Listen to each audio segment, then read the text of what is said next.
Bonjour et bienvenue sur Keep Smiling. Aujourd'hui, nous allons vous parler de l'hypnose thérapeutique chez le dentiste. Alors, quand vous pensez à l'hypnose, vous pensez sûrement au show de Mesmer qui passe à la télévision. Il va choisir des personnes dans le public, il va les hypnotiser, et ensuite ce public va réaliser ce que suggestionne Mesmer. Eh bien, l'hypnose thérapeutique est différente de ce type d'hypnose, c'est pour ça qu'on va dire que Mesmer est un fascinateur. Je vais désormais laisser la parole au professeur Descroix qui va nous parler de l'hypnose médicale et de l'hypnose conversationnelle.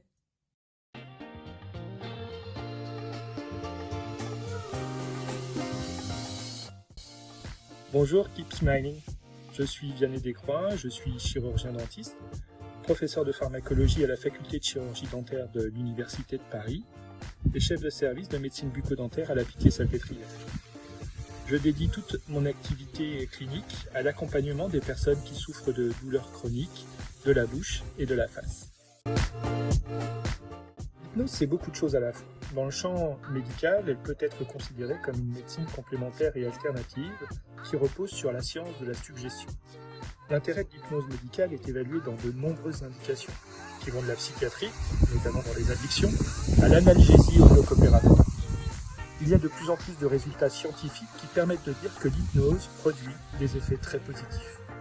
Disons que les domaines où l'hypnose ne peut plus être discutée sont celui de la douleur aiguë et de la douleur chronique, l'hypnoanalgésie et de l'hypnosédation. En chirurgie dentaire, l'hypnose trouve tout son intérêt parce qu'il s'agit d'une méthode qui repose principalement sur la communication, verbale et non verbale. Au cabinet dentaire, avant le soin, l'utilisation des techniques de l'hypnose permettent de rassurer les patients, de les mettre dans un état de sécurité intérieure. Pendant les soins, l'hypnose permet aux patients de rentrer dans un état très particulier qu'on appelle la transe.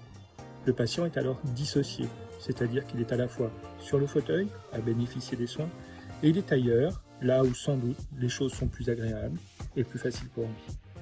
L'hypnose au cabinet dentaire est donc très pratique et utile pour la sécurité et le confort des patients, mais aussi pour toute l'équipe médicale. On peut dire que l'hypnose est une rencontre. Dans ma pratique à l'hôpital, j'utilise l'hypnose dans deux grandes indications. La première, celle qui m'a conduit à apprendre l'hypnose, c'est la douleur chronique. Les patients que j'accompagne souffrent de douleurs chroniques de la bouche ou de la face. En plus des autres traitements, notamment des traitements médicamenteux, je leur propose d'utiliser les techniques de l'hypnose qui leur permettent de modifier leur rapport à elles-mêmes, à leurs symptômes et à leur environnement. Elles vont apprendre l'auto-hypnose et pratiquer quotidiennement. La deuxième indication que je pratique est celle de l'hypnose au bloc opératoire. Lorsque le chirurgien opère un malade sous anesthésie locale, pour des dents de sagesse, de la chirurgie préimplantaire ou implantaire. J'interviens essentiellement lorsque le malade est très anxieux ou lorsque la chirurgie est invasive et que l'on doit éviter une anesthésie générale.